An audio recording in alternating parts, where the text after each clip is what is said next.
I repeat, as a future Lakambini ng Marilao, how will you use your voice and influence to uplift the youth and promote your advocacy?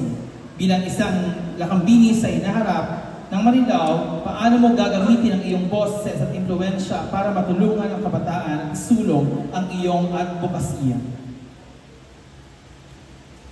Our youth plays a vital role in shaping the future of our society. As a Lakambini, I will use this platform to implement my advocacy. As a passionate advocate for youth, I firmly believe that every child deserves a quality education. We all know that education is the key to a successful life. And I believe that this organization will help me provide a quality education, shelter, and hope that every child deserves.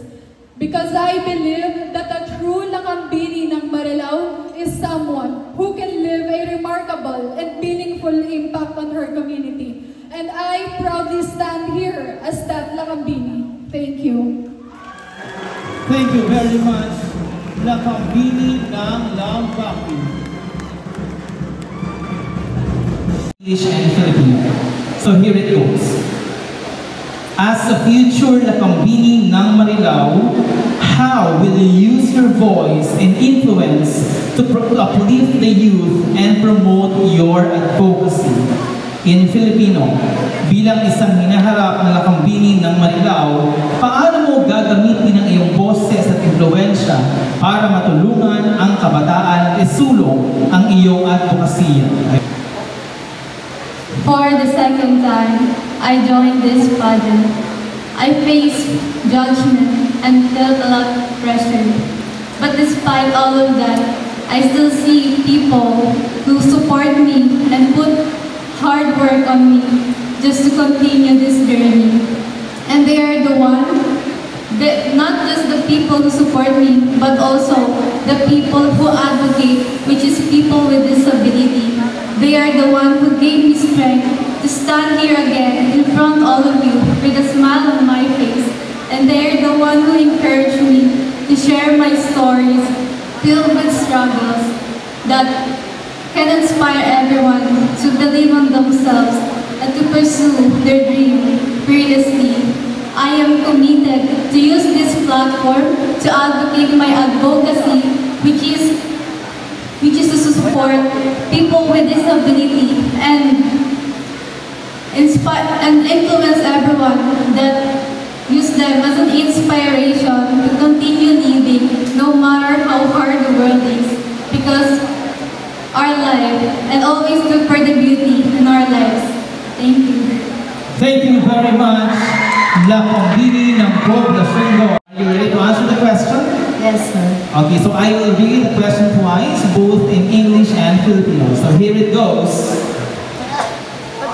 As a future Lakambini ng Marilao, how will you use your voice and influence to uplift the youth and promote your advocacy?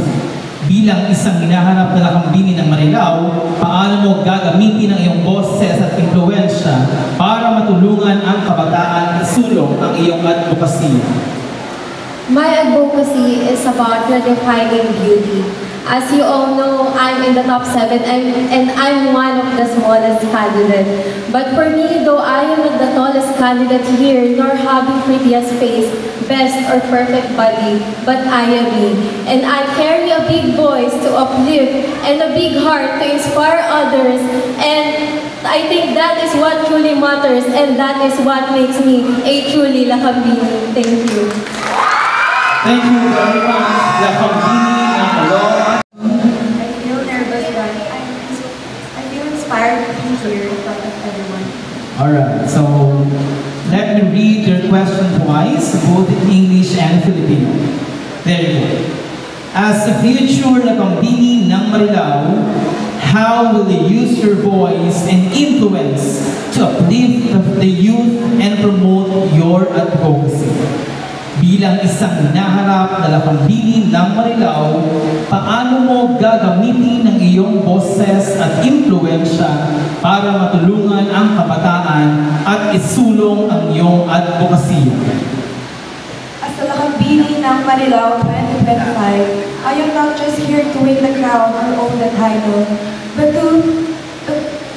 for this platform, for me to have an opportunity to inspire others, to use my voice to uplift one another and to share them my story. We can use a lot of platforms to tell them my advocacy.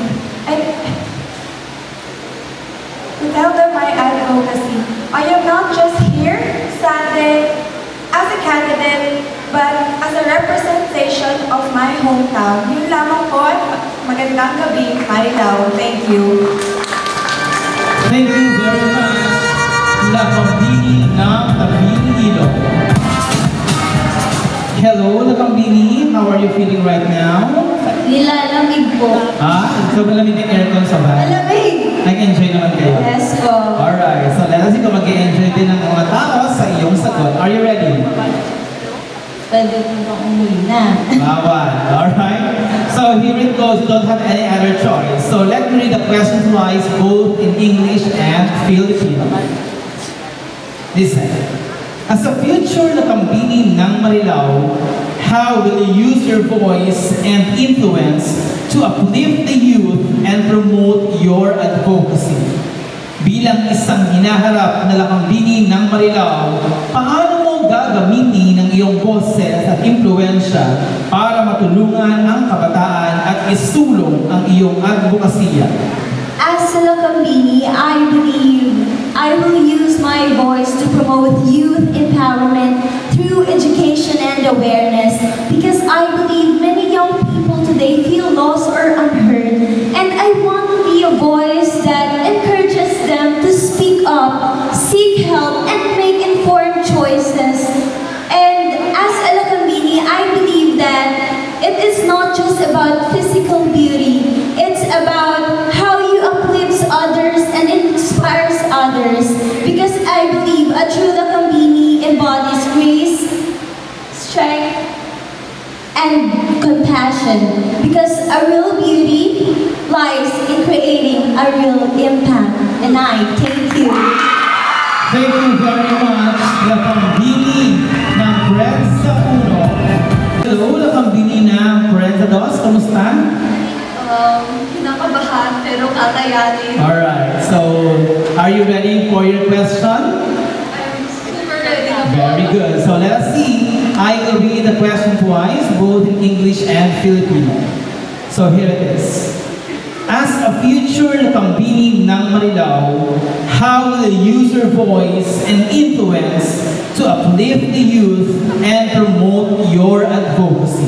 In Filipino, bilang isang hinaharap na Lakambini ng Marilao, paano mo gagamitin ang iyong boses at impluensya para matulungan ang kabataan at isulong ang iyong advocacy? Thank you for that question. I remember during the pre-pageant, I didn't answer the question. But that time, I feel sad. But I never let that situation to lose my strength. That's why I have my determination. I feel powerful. Through my advocacy, I promote scholarship and build support system to the student, especially for the young women, because I'm not here to win. I'm here to serve. Thank you. Thank you very much, Lakambini ng Prensa 2, Justin Claire Soria.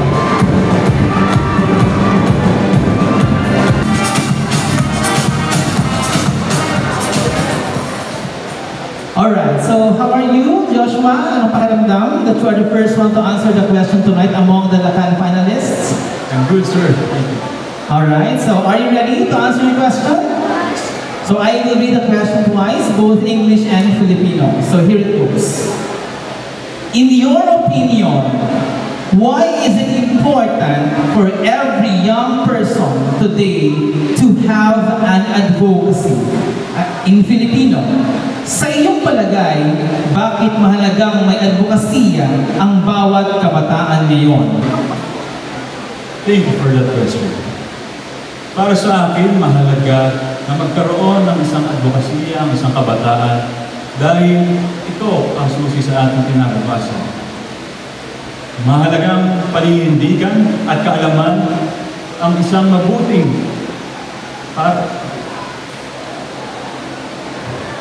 isa sa mahalagang mabuting makuha ng ating mga kabataan. Dahil naniniwala ako na ang kabataan ay asusi sa ating kinabukasan. Maraming salamat. Thank you very much, Lakan ng Santa Rosa Dos, Joshua Luis San Pedro. Hello, Lakan ng Nagbalon. Hi, good evening, sir. Kamusta ang pakiramdam?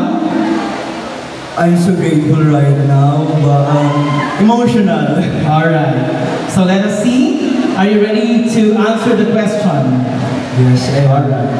So let me read the question twice, both English and Filipino. Here it goes. In your opinion, why is it important for every young person today to have an advocacy? Sa iyong palagay, bakit mahalagang may advokasya ang bawat kabataan ngayon? For me, advocacy is very important for the young people because it can you can inspire someone and it can make difference. And for me, I always use this platform to use my advocacy, which is mental health awareness. Because as I said earlier in my advocacy, 2 years ago, I was diagnosed with depression, and exactly that day, I see a group of young people who is fighting for depression, and they need inspiration. And I know I have the opportunity to better their lives. So if I win Lakan ng Marilao 2025 tonight, what will I do is to help to inspire these young people to reach their dreams. As a young individual, I will specifically encourage them and help them to develop their skills and to promote mental health awareness.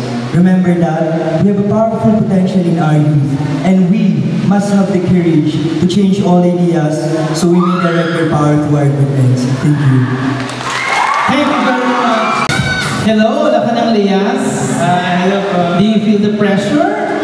No, I actually feel relaxed. Alright, so let's see. Are you ready to answer the question?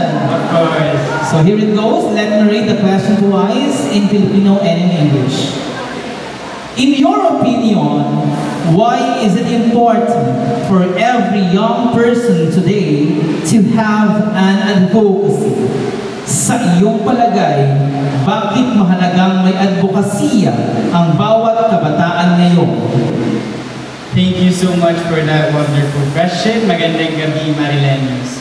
For me, it is important because you need to have a purpose. You need to have the conviction to spread to the others that you're fighting for something. Just like my advocacy, embracing our culture and heritage. The long-forgotten tradition, Luyang Dilaw. I will bring it back by implementing it and of course by sharing it not just to the youth, but also the people that forgotten it. I believe that if we bring that back, Marilao will be more shining brighter and more unique. And I thank you. Thank you very much, Lakan ng Lias. Sa uno, anong pakiramdam mo ngayon that you are on the last part of the competition? Sir Erwin, this is a nerve-wracking moment, but more than anything, I'm excited. Alright, so let's see. Here's your question. Let me read the question twice, both in English and Filipino. In your opinion, why is it important for every young person today to have an advocacy? Sa iyong palagay, bakit mahalagang may advokasya ang bawat kabataan ngayon? Para po sa akin, mahalaga na meron tayong advokasya sa buhay dahil ito po ang nagpapakita na tayo ay may mabubuting puso. Hindi lamang po sa pagsali ng patimpalak na ito, ngunit upang maipakita na tayo ay may mga mamamayan na may dangal. Kung kaya naman po, ang aking pangarap ay sa pamamagitan ko na makita na ang mga Marileño ay may respeto. At higit sa lahat, may mga mabubuting puso at iniisip palagi ang ibang tao na hindi nangungutya anuman ang wika nitong ginagamit, anuman ang lahi nito, at anuman ang kasarian nito. Maraming salamat po. Hello, Lakanang Lias. Hello po. Do you feel the pressure? No, I actually feel relaxed. Alright, so let's see. Are you ready to answer the question? Of course. So here it goes. Let me read the question twice in Filipino and in English. In your opinion, why is it important for every young person today to have an advocacy? Sa iyong palagay, bakit mahalagang may advokasya ang bawat kabataan ngayon? Thank you so much for that wonderful question. Magandang gabi, Marileños. For me, it is important because you need to have a purpose. You need to have the conviction to spread to the others that you're fighting for something. Just like my advocacy, embracing our culture and heritage. The long-forgotten tradition, Luyang Dilaw. I will bring it back by implementing it and of course by sharing it not just to the youth, but also the people that forgotten it. I believe that if we bring that back, Marilao would be more shining brighter and more unique. And I thank you. Thank you very much, Lakanang Lias. In your opinion, why is it important for every young person today to have an advocacy? Sa iyong palagay, bakit mahalagang may advokasya ang bawat kabataan ngayon? Bilang isang kabataan, naniniwala ako na pagkakaroon ng isang advokasya ay susi sa pag-asenso ng bawat isa. Naniniwala ako na ang advokasya ay hindi lamang para sa sarili, kundi para sa ating bayang minamahal. Yun lamang po at maraming salamat po. Thank you very much, Lakan ng Ibayo. Romery Christian. Hello, Lakan ng Abangansur. Anong pakiramdam na ikaw yung naiwan dun mag-isa sa van? Mas lalo ko nakakaba kasi nag-iisa sa Ecuador. Alright. Nagtagabi po sa inyo lahat. Alright. Are you ready for your question? Yes, I'm ready. Okay, so let me read the question twice for you in English and Filipino. So here's your question. In your opinion, why is it important for every young person today to have an advocacy? Sa iyong palagay, bakit mahalagang may advokasya ang bawat kabataan ngayon? Maraming salamat po sa inyong katanungan. Sa aking palagay, mahalaga na ang kabataan ngayon ay magkaroon ng advokasya. Kasi ito nagbibigay mata para sa ating lahat. Ang advokasya ay makakatulong. Ito ay magiging stand natin sa isang bagay. At ito ay magagamit natin ipanglaban sa mga negatibong makikita natin sa ating paligid. Sa tulong ng advokasya, malaking tulong ito para sa ating lahat. Yun lamang po at maraming salamat. Thank you very much.